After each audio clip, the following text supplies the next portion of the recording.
Hola, ¿qué tal amigos? Ya estamos hoy en una entrevista especial con el reconocido economista Raúl Martínez Luna, gerente de Luna Consultores, con quien vamos a hablar sobre varios temas, varios puntos que están dentro de la agenda, como es la coyuntura política, tanto regional, nacional e internacional, porque estamos bajo un momento tenso de que se hablan de guerra, pero por lo que vemos ahora es un poco bajar la tensión. Pero vamos a dar la bienvenida a Raúl. Buenas tardes, Raúl, bienvenido al programa. Estimado Jorge, un gusto como siempre acompañarte en tu espacio en el Brises TV. Ahora en Paita, ahora sí. Ahora sí en Paita, ¿no? Y nada, gustoso de estar nuevamente aquí después de tiempo, ¿no? Raúl, en estos últimos tiempos donde el Perú y el mundo está en un constante terremoto, en nuestro país, en el ámbito regional, los actos de corrupción siguen siendo titulares. Si hablamos nacional, la situación es casi similar. Y mundial, pues tenemos el tema de las guerras. Estamos en una época de un prenacimiento, parece. Estamos en el tiempo de gestación de algo que se viene. ¿Qué es lo que ve Luna Consultores dentro de ese punto de análisis? Sí, es una coyuntura bastante complicada la que vivimos hoy en día, pese a que algunos indicadores económicos están bien a nivel nacional, a nivel del país hacia afuera, pero no es un tema que sea netamente por una gestión de Pedro Castillo. Pedro Castillo ha tenido una economía bastante sólida, que ha estado durante muchos años, muchos gobiernos, y que pues en esta ocasión es parte de lo que también nos está solventando como país en un momento en el que la crisis que él mismo a veces ocasiona con sus discursos, con sus Twitter, con sus refranes, ¿no? que lamentablemente se tienen que explicar después por parte de sus asesores. Tiene que contar con traductores. Sí, y eso pues genera muchas veces desestabilidad. A veces el presidente dice, oye, si yo no dije esto, dije aquello, pero todo lo que hizo un mandatario del país genera un caos positivo o negativo a nivel nacional e internacional. También esta coyuntura es bastante complicada porque estamos en un contexto 2022 de elecciones, ya en donde muchos candidatos nuevamente vuelven al ruedo político y usando el discurso con bastante demagogia. Algunos siguen utilizando la palabra pueblo nuevamente, ¿no? Vamos a hacer que el pueblo elija nuevas autoridades para luchar contra la corrupción que tú me hablabas. Y es un tema que siempre se manifiesta públicamente, pero que cuando llegan a ser gobernantes, autoridades, simplemente hacen todo lo contrario, porque muchas de esas autoridades que han sido humildes, pobres, cuando sienten poder, cuando sienten que tienen el manejo económico de proyectos, de obras, y vienen acá las grandes comisiones, coimisiones, esos actos de corrupción que pues dejan al país muy mal plantado y a la población a la que ellos siempre tanto se jactan con obras mal hechas, con obras que no se ejecutan adecuadamente porque las autoridades les dan obras a empresas que ni siquiera tienen las condiciones para hacerlo. Tipo, por ejemplo, en Sechura, el proyecto de agua y alcantarillado en Parachique, ¿a qué empresa se les da? Hoy día hemos visto el día de ayer un paro en esa zona. ¿Cuántas obras acá en la región? Los hospitales, del que tanto se hablaba de su importancia para la lucha contra la COVID. ¿Y cuántos hemos visto que se han dado cartas fianzas por parte de las empresas y el gobierno regional lo ha aceptado simplemente? Entonces, no creo que haya un desconocimiento, ellos lo hacen adrede porque detrás de eso también hay un beneficio económico que esas autoridades tienden a beneficiarse con estos proyectos y obras a causa y a espaldas de la población que los eligió. Raúl, yo te escucho y lo que ves es negativo. Me gustaría decir cosas positivas también, ¿no? Pero aquello que es positivo no es el COVID, ¿no? El COVID y lo positivo. Pero en temas de economía, Jorge, estamos relativamente bien con un dólar que está bajando a términos de 3.70, cosa que hemos llegado a 4 soles por un dólar al tipo de cambio. Ahora, pero Raúl, yo estaba leyendo un poco y se hablaba referente al tema del cambio de constitución, que ha sido una de las banderas fuertes y que últimamente ya la gente creo que ya no quiere un cambio de constitución porque es bajo esta constitución que se ha mantenido la economía de nuestro país y estamos tranquilos. Si no hubiéramos tenido esta constitución, creo yo que estaríamos pasando como lo está pasando a algunos otros países en situación económica mal, hiperinflación, etcétera. Lo que pasa es que el discurso del cambio de constitución viene acompañado de que con este cambio habrá mejoras en la salud, mejoras en la educación, que el pobre será rico en esta ocasión, y no es así. Sí hemos visto que presupuesto para salud y educación han habido y muchísimo, pero hemos visto que estas obras, estos proyectos educativos o de salud se han caído.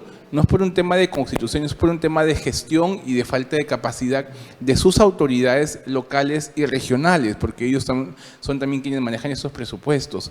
Entonces, creo que hoy en día el cambio de constitución no está ya en la agenda principal. La población ya se dio cuenta, pese al discurso, que esto va a generar un cambio a mejoras. No es así. No, porque estas mejoras ya se han debido dar de hace mucho tiempo. Como te dije, el gobierno regional de Piura ha tenido mucho presupuesto y ha ejecutado que apenas un tercio de lo que le dieron. Entonces lo que faltaría es un control a la corrupción. ¿Pero quién le pone el cascabel al gato? Es que ese es el principal problema del país, de la región, además de la inseguridad ciudadana, la corrupción. Pero como te dije, y es que también la población siente es en parte culpable, porque ¿quién elige las autoridades? La misma población. Población que después de unos meses... Pero la población puede ser engañada, como tú mismo lo has dicho, con los discursos, con la demagogia, con las frases bonitas, las acciones bonitas, entre comillas, pero que al final, pues, la intención principal es estar en el poder y hacer lo que quieren, el saqueo que puedan sacar, agarra lo que puedas. Sí, porque en la mente del político, del mal político, es yo tengo nada más 3, 4 años para hacer lo que desee aquí en esta gestión. Después de esta no hay ninguna oportunidad más, a menos que sea reelegido en una siguiente vuelta, ¿no? Pero el político actual o los funcionarios que se eligen están pensando en eso, en que esta es su oportunidad. Y esa oportunidad la aprovechan bien, y la aprovechan bien y en forma a veces descarada, Jorge, porque hay gente, políticos que teniendo quizás una vida bastante modesta, de un año para otro cambian completamente su estilo de vida, viven una vida más acomodada, con autos, con casas, con mucha plata, mal habida. Ahora, que es difícil comprobar también el tema de dónde sale ese dinero, porque es increíble que en el transcurso de este tiempo tanta gente que ha gobernado y que ahora es millonaria, entre comillas, o tiene más dinero que antes, siga tranquilamente su vida como si nada. Sí, y yo estoy que analizo ahorita la parte política coyuntural de la región y me acordaba mucho cuando en tiempos de campaña Servando García manifestaba públicamente ante una pinta que se le había borrado diciendo: Reinaldo Gilbeck, tu campaña es millonaria, yo no tengo tantas pintas como tú. Jorge, hoy en día, si te das cuenta, hay pintas del gallo en todo el departamento y a montones. Entonces, ¿esto qué significa? Que hay plata. Que hay plata. ¿Y por qué no hubo plata en una campaña pasada o se pintó una campaña pobre y en esta ocasión se ve una campaña millonaria? ¿Y por qué es esa desesperación de empezar primero?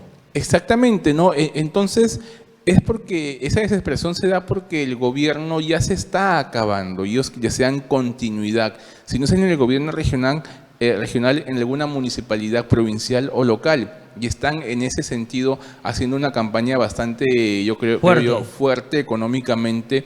Seguramente ellos van a decir después que son aportes de la gente. Tampoco no hay que dejar de lado a Reinaldo. Reinaldo es otro personaje que también está... Yo identifico acá 3 campañas fuertes a nivel regional en cuanto al gasto que actualmente se hace. Una, la de Reinaldo Gilbeck, que ya se ven paneles, se ven pintas también por diversos lados, que va con unidad regional. La de Servando García, que va con fuerza regional y utilizan un sinnúmero de pintas con muchos colores, que a más colores cuesta más también esa pinta, ¿no? Después veo el tema de Contigo Región, que tiene como símbolo el reloj, ¿no? Con muchas pintas, y la de APP.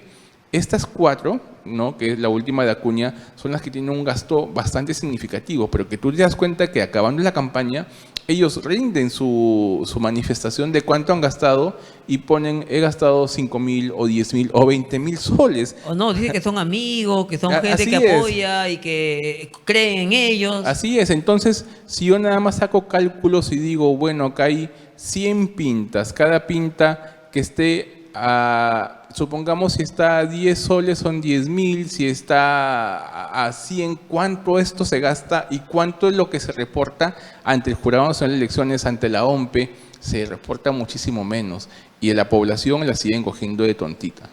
Bueno, ahora el tema provincial, ese es otro de los temas. Los candidatos que vuelven a postular, los candidatos que no ganaron, pero llevan ya varios procesos. ¿Cómo leer ese deseo de ser autoridad? Tiene sus pros y sus contras el postular constantemente. Lo negativo es que hay mucha gente que también se siente cansada o ve cómo este candidato gasta mucha plata cada campaña, ¿no? Aquí en Paita yo estimo que se gastan entre 500.000 soles a 1.000.000 de soles en promedio, Jorge, con He estas escuchado, campañas. inclusive he leído algunas veces que dice un candidato: yo no quiero postular porque no tengo plata, tengo otras cosas que hacer. Así es, ¿no? Pero acá han habido tiempos en Paita mismo en donde se han obsequiado refrigeradoras, cocinas. El exalcalde que falleció, Chapulín, daba premios grandísimos que en un día se valorizaban en 50.000, 100.000 soles, Jorge. En un día, imagínate en todo un año. Y acá pues, pero también tiene el lado emocional que la gente misma dice: este candidato ya va 2 o 3 veces postulando, ya pobrecito, ya le toca, ya le O toca. sea que por lástima, un ¿No? voto de lástima. Y cuando estuvimos en México, en la Cumbre Mundial de Comunicación Política, justamente en tiempos de elecciones, Andrés Manuel López Obrador era el candidato de la lástima, porque la gente, el taxista, la ciudadana de a pie te decía: oye, él siempre postula pero nunca gana, ya esta vez tiene que hacerla, o si la hace bien, ok, si la hace mal ya tuvo su oportunidad, pero le damos. Y acá sucede lo mismo también. Y es por eso que siempre hemos tenido experiencias donde un candidato que postula por tercera vez ya tiende a ser el favorito, a ganar la elección, ¿no? Ahora, yo sé que este tema de las encuestas, el tema de los sondeos, que quisiera que un poco como conocedor de esta situación, hay gente que utiliza las redes sociales como encuestas cuando no son encuestas. Para que la gente aprenda a discernir y a entender y a no dejarse sorprender bajo este sistema que al final lo que hacen es confundir más a la población. Sí, hoy en día lamentablemente el tema de sondeos, que es lo que se llama en redes sociales, donde vota quien sea sin ninguna metodología científica, se ha prostituido a tal punto que cualquier persona natural, algún grupo o canal de televisión o canal de Facebook hace encuestas en donde el candidato es, por ejemplo, de la provincia de Paita, pero puede votar gente de Huancabamba, de Ecuador, de Estados Unidos, ¿no? Y te puede inflar, porque si tú tienes un equipo de campaña que use la estrategia negra de los trolls o cuentas falsas y me creo un batallón de 100 cuentas falsas, pues esas 100 cuentas falsas pueden votar en esa encuesta, ¿no? Y hace que supuestamente tu candidato esté adelante cuando en realidad está abajo. Entonces ellos creen ellos quieren alimentar su ego. Hay muchos candidatos que viven del ego. Una encuesta la desean utilizar supuestamente para que aparezcan adelante y sean felicitados por sus seguidores o tengan comentarios positivos. Pero una encuesta, Jorge, va más allá. La encuesta debería decirte la gente qué está pensando, la gente qué está soñando, cuál es su problemática, cómo te ve a ti como candidato, cómo ve el ciudadano a tu competencia y a partir de eso evaluar y hacer estrategias de campaña. Pero muchos candidatos lo utilizan nada más para que aparezcan primero y, como te dije, su ego se levante. Pero la encuesta tiene Pero desde ahí, si tienes un candidato que tiene problemas con el ego, sabemos que es un candidato emotivo, que no va a saber discernir qué es lo bueno porque va a buscar dónde me aplauden. Sí, y es un candidato que desde ya se engaña a sí mismo y desde ya está engañando a su misma población. Y si le engaña en campaña, imagínate en gestión, ¿no? Donde el candidato o ya gobernador o autoridad siempre niega todo acto de corrupción que pueda ahí suceder. Con el discurso, ya la justicia lo verá. Ya hemos encargado a la Defensoría que vea ese caso. La Contraloría. ¿No? La Y Contraloría. yo no conozco nada. O sea, son autoridades y no conocen nada de lo que sus funcionarios o su equipo de confianza hizo, ¿no? Como en el caso, nuevamente te digo, del Gore, donde el gobernador regional manifestaba que no sabía lo que hacía Jesús Torres Arabia, que hoy día está encarcelado. Y así todavía siguen las investigaciones. Si hay una falta de conciencia o el miedo a ser detenidos en todo caso. Sí, y un ejemplo conocido por todos es el de Pedro Castillo con Karely López, que le hizo su fiesta Su cumpleaños a la bebé, a su hija. Sí, y él dijo, yo no sabía nada. ¿No? Entonces, son cosas tan increíbles que suceden y que Pero esa persona con ese tipo de acto de corrupción, que sin lugar a duda ya políticamente esa persona ya debería estar fuera del poder, porque no tendría la catadura moral de cómo no saber qué sucede en casa.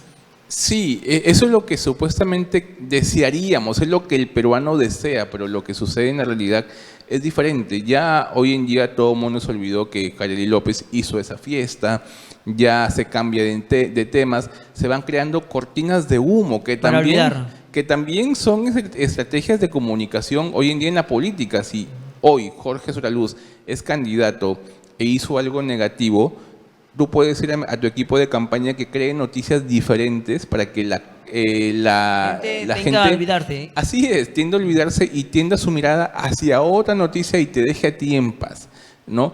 Hay en este tipo de campañas diferentes estrategias, Jorge, aparte de las encuestas, los temas emocionales, cómo captar a tu población objetivo, diversas, pero que simplemente candidatos que postulan en forma empírica, que postulan porque tienen un poquito de plata, pero lo hacen simplemente por hacerlo, sin ningún objetivo común, que es el desarrollo de sus pueblos, tal como lo hizo Pedro Castillo cuando dijo, yo no sé cómo ser presidente, no estoy preparado para ello. Y eso fue si alguien en su sano juicio escucha eso, ¿qué hace ahí?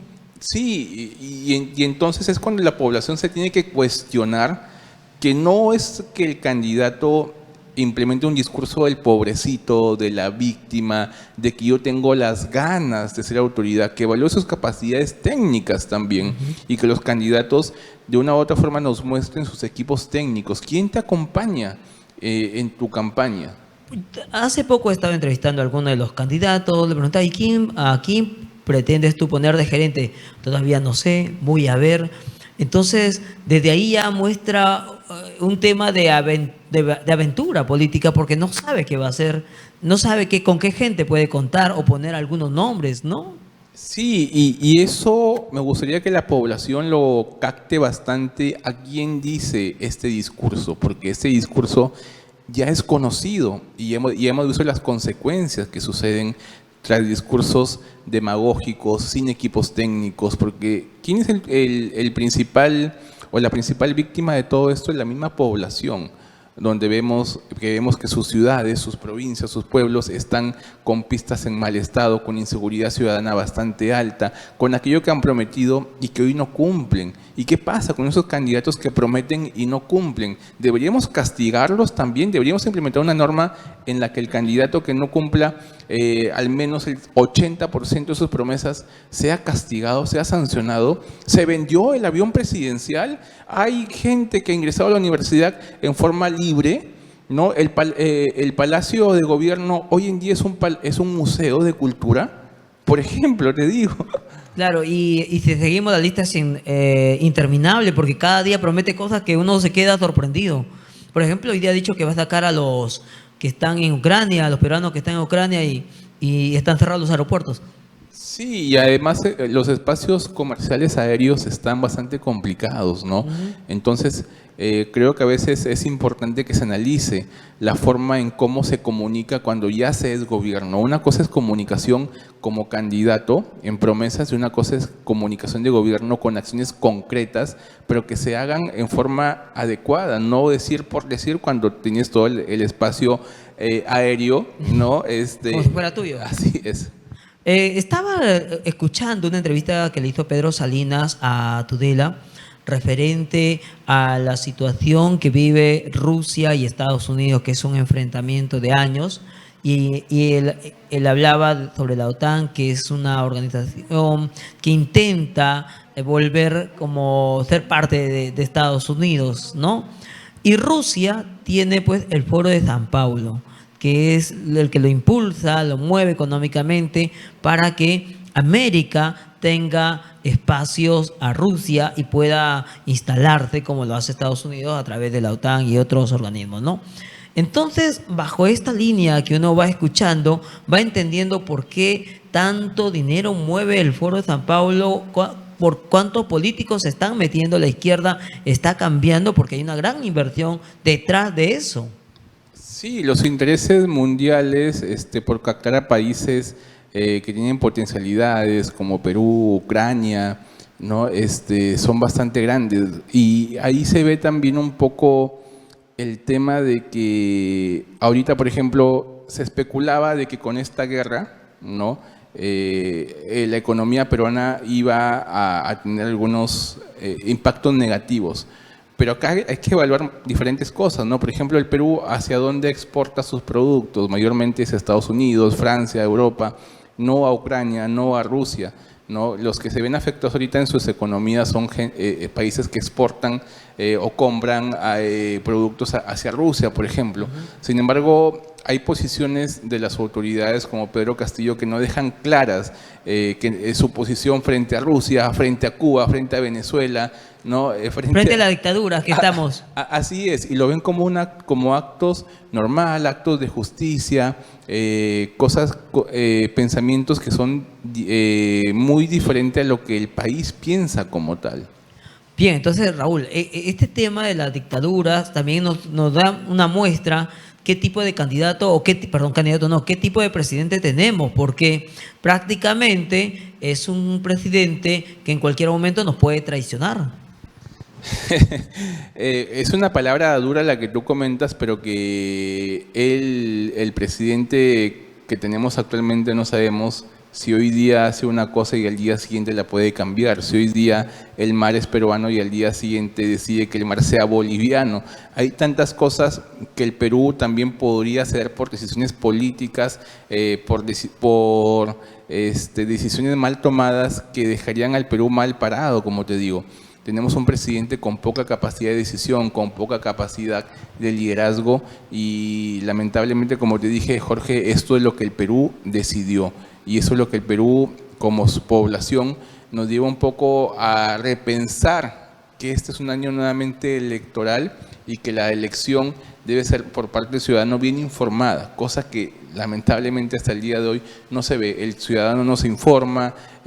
No se quiere informar. No se quiere informar, vive su día a día como si la política... O como hace esto, Pedro Castillo dice que no lee periódico, no ve televisión. Sí, entonces la política, Jorge, queramos o no, incide en la vida de tu familia, de mi familia, porque si una mala política de Estado nos conlleva a que haya inflación, a que los precios se incrementen y tú con un sueldo básico vas a consumir menos con la misma cantidad de plata y va a afectar sí o sí a tu economía. Entonces creo yo que el mensaje es de que el peruano sienta de que la política sí incide en tu vida, en Piura, en Paita, en Sechura, en cualquier zona. En cualquier lugar, porque si un político se instala con proyección, con visión, es una persona estadista, va a lograr proyectos donde todos nos sintamos involucrados.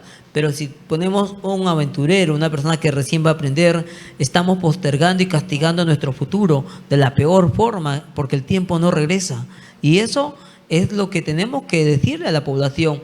Dejemos de pensar que una canastita, que un producto, que algo que nos llevan es la solución al problema. El problema es grande y la solución depende de nuestro voto.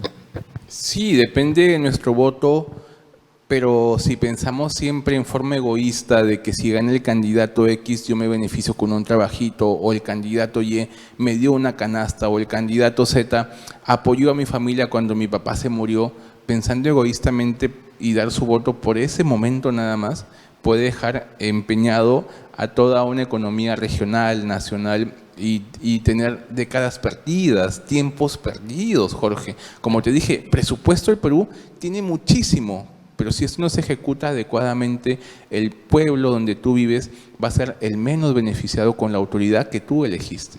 Definitivamente lo indicaba, ¿no? Por eso es que hay muchos candidatos que son padrinos de todo el pueblo, padrinos de quinceañero, de bautizo, y siguen siendo padrinos y todavía ponen orquesta y todo, con tal de que voten por él. Sí. Y uno dice, ¿y de dónde saca tanta plata? Claro, y tú viste en tiempos de Navidad los candidatos cómo abrazaban a los chiquitos en una forma que a mí me parece tan hipócrita, abrazar a un bebé, aprovecharse de esa necesidad. Ahora, pero entonces, Raúl, ¿qué debe hacer un candidato? Si realmente ya sabemos qué es lo que hace un candidato demagogo, ¿cómo puedo reconocer un candidato me está hablando la verdad? En principio es importante que conozcamos, Jorge, su trayectoria. Hay gente que ha sido exitosa en algunas cosas. ¿En qué ha sido exitosa? ¿Le fue mal en qué? Ver sus antecedentes penales, judiciales, porque mucha gente hay que te habla bien de la familia cuando tú tienes una denuncia por tema de violencia familiar, por ejemplo, ¿no? O hay gente que te habla de hacer bien las cosas o de emprender o de éxito cuando nunca ha tenido ninguna experiencia exitosa, o al menos experiencia en gestión pública, que es lo mínimo que se debería un poco Ahora, tener. Raúl, Jorge. pero muchos van a decir, pero ese es tema privado, ese no es tema público. Por ejemplo, hay candidatos que tienen problemas con la SUNAT. Sí, exactamente, pero la población debe eso justamente conocer. Jorge, hay gente también, candidatos de 80, 85 años que postulan, no tengo nada contra esa gente de edad, pero que desconocen completamente el sistema de inversión pública, los indicadores, las metas que deben cumplir, se han quedado en la etapa de la máquina de escribir, del papel. Entonces, esos son los candidatos que te generan un poco de emoción, de sentimiento, que gane el viejito, pero cuando el viejito gana, están todos los lobos a tu costado haciendo lo que ellos quieren porque el alcalde no sabe. Así también pasa cuando un candidato no conoce nada de gestión pública, quienes están a tu alrededor se van a aprovechar de ti, ¿no? De tus intenciones buenas porque tú desconoces. Entonces, algún mínimo de conocimiento se debería contar con los candidatos que en esta ocasión están postulando las diferentes alcaldías o gobernadores. Bueno, en definitiva, el trabajo va a ser fuerte porque ya falta poco tiempo. Hasta octubre ya pasó el tiempo y aquí va a pasar de todo. Y no sabemos qué es lo que se viene. Y con tus pronósticos negativos ya me da miedo pensar quién va a ser el próximo alcalde.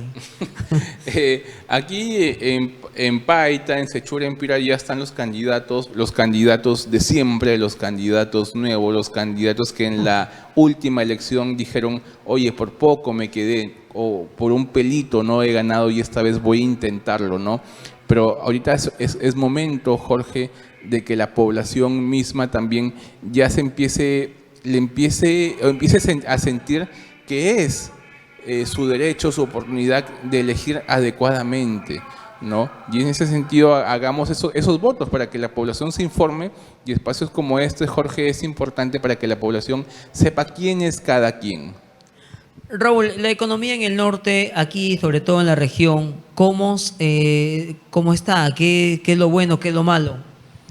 Mira, la economía tiene muchas cosas positivas en la región, en el sentido de que hay mucha demanda de mano de obra. No creo que mano de obra básica. Mano de obra básica no calificada, por ejemplo, las agroexportadoras de uva, mango, limón, se pelean en estos tiempos por gente, por trabajadores, ¿no? Básicamente en el Medio Piura, en La Arena, La Unión, Dos Altos. Estos trabajadores reciben reciben todos los beneficios de ley, son sueldos todavía bastante básicos también, ¿no? 930, más tus bonos familiares, más tu asignación familiar, tus seguros, pero que impulsan a que ellos también tengan la oportunidad de ser agentes económicos activos en la región. Y esos agentes económicos activos, ¿qué es lo que sucede? Que con el ingreso tú haces consumo, con el consumo haces que los negocios, los emprendedores, los pequeños puestos tengan ventas, y con esas ventas las familias también tengan la opción de hacer más compras. Pero hay un tema de que esta gente también, al no ser capacitada u orientada en el tipo de gasto que podría ser, malgasta su dinero.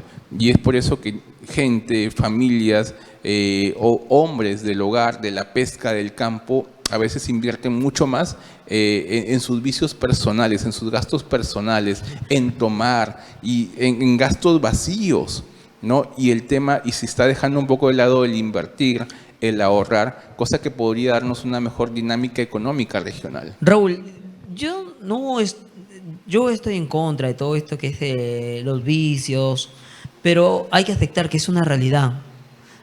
Y la población sufre las consecuencias de estos vicios. Sé que no es tu tema, no es tu rollo, pero es necesario el punto de vista, ya que tienes una manera de ver las cosas de otra forma y que son interesantes escucharlas.